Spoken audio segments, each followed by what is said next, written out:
देश की राजनीति में इन दिनों चल रहे अंबेडकर विवाद पर योगी राज श्री शक्तिपुत्र जी महाराज ने अपना विचार प्रकट किया। उन्होंने कहा कि सभी लोग डॉक्टर अंबेडकर का सम्मान करते हैं, लेकिन कोई उनकी बातों को नहीं मानता।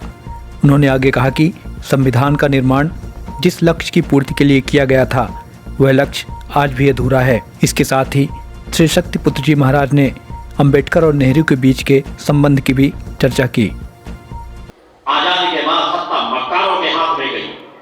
सभी बाबा साहब अंबेडकर का सम्मान करते हैं, मगर बाबा साहब अंबेडकर की बातों पर ध्यान नहीं देते। बाबा साहब अंबेडकर ने खुद कहा था कि ऐसा जिस संविधान को मैंने बनाया है, उस संविधान को जला देना चाहिए। जानते हैं क्यों कहा था? बोले, मैंने संविधान इसलिए बनाया था कि कोई स्त्री सत्ता, सात्विक पवित्र लोक सत्ताओं में आके बैठेंगे और दीन दुखी गरीब समाज, हिंदू समाज की, दलित पिछड़े लोगों का कुछ ना कुछ कल्याण करेंगे।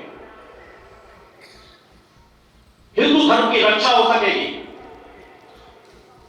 क्योंकि जानते थे जिहादी मानसिकता के लोग अनेकों बार, एक बार सैकड़ों बार उन्होंने टिप्पणी की है कि कठमुल्ले इस समाज के लिए घातक हैं, हमारा समाज कभी नहीं उभर पाएगा।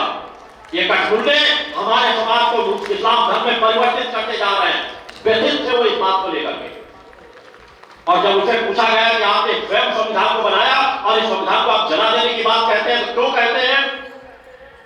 तो उन्होंने कहा, मैंने सोचा नहीं था कि सत्ता राक्षसों के हाथ में आ जाएगी।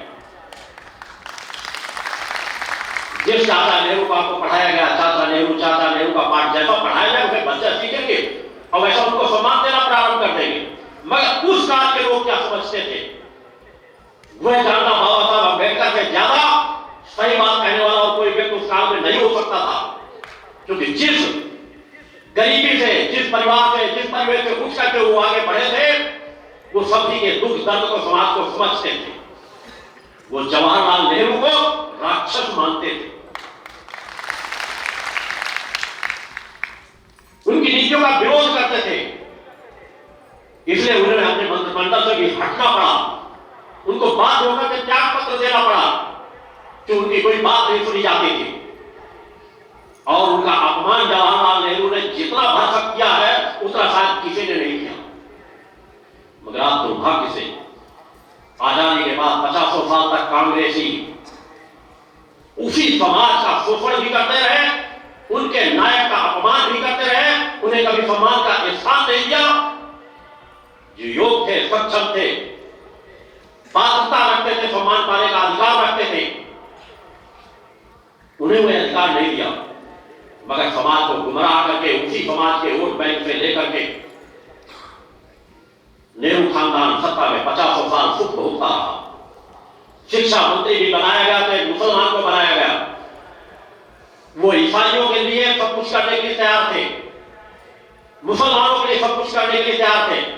बाबा साहब अंबेडकर ने अनेकों जगहों पर कहा है कि नेहरू तो सिर्फ और सिर्फ मुसलमानों के बारे में सोचता है और अपनी सत्ता को बचाए रखने के बारे में सोचता है। वास्तव में नेहरू जी अंग्रेजों के जाटवार थे, अंग्रेजों के सबसे बड़े हिमायती थे, अंग्रेजों के सबसे बड़े, अगर मैं कह दूं, एजेंट थे। अगुवाई हिंदुस्तान की करते थे।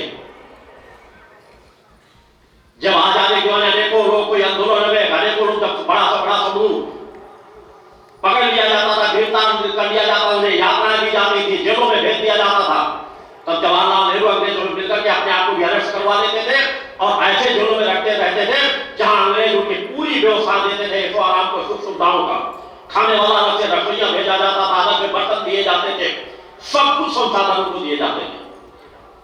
जिन्ना और जवाहरलाल नेहरू ये सबसे मक्कार थे अपनी अपनी कौम के। और इन्होंने देश को पाने के बाद भी अंग्रेजों ने जैसा चलाने के लिए कहा वैसा चलाया। वैसी शिक्षा माध्यम में खाने की ला दी गई, वैसी व्यवस्थाएं ला दी गई। काश्मीर के लिए अलग धारा बना करके अलग संसाधन को उपलब्ध करा दिए गए। अलगाववादियों को समाजों की तरह सेवा करते थे, उनकी आवभगत करते थे, उनको रहने के होटलों का पूरा खर्चा सरकार कांग्रेस उठाती थी, विदेशों में जाते थे उसका खर्चा उठाती थी, इलाज का खर्चा उठाती थी। देखते देखते ही, आपकी पीढ़ी के देखते देखते किस तरह काश्मीरी पंडितों को पलायन करना पड़ा वहां, हिंदुओं को पलायन करना पड़ा वहां। काश्मीर पिछड़े दलित आदिवासियों को कभी भी सम्मान का स्थान नहीं मिला, उन्हें वह अधिकार नहीं दिया गया, न वोटों का अधिकार दिया गया, न वो नौकरी कर सकते थे। देश के अंदर का एक राज्य, क्योंकि कांग्रेस को सत्ता की भूखी थी। कांग्रेस को यहां की संसद से कोई लेना देना नहीं था, क्योंकि उनका पूरा परिवार ही खिचड़ी है। वो मुसलमान है, ईसाई है, क्या है, पादरी है, वो सभी में अपने आप को समाहित करके, क्योंकि अगर जरूरत पड़ी तो मुल्ला बन जाएंगे, जरूरत पड़ी तो ईसाई बन जाएंगे, जरूरत पड़ी तो और कोई धर्म स्वीकार कर लेंगे। पूरा खानदान खिचड़ी खानदान है। इसलिए उनको देश से प्रेम नहीं था, भारतीय संसद से प्रेम नहीं था, सनातन से, हिंदू से वो नफरत करते थे। ऐसा व्यक्ति आजादी के बाद देश का पहला प्रधानमंत्री बना। उसने भरसक इस देश को लूटा, पूरे खानदान में। दूसरे देशों से समझौते किए कि हमारी पार्टी का राज्य बना रहे, चाहे देश के जितने टुकड़े बनने चाहे बन जाए।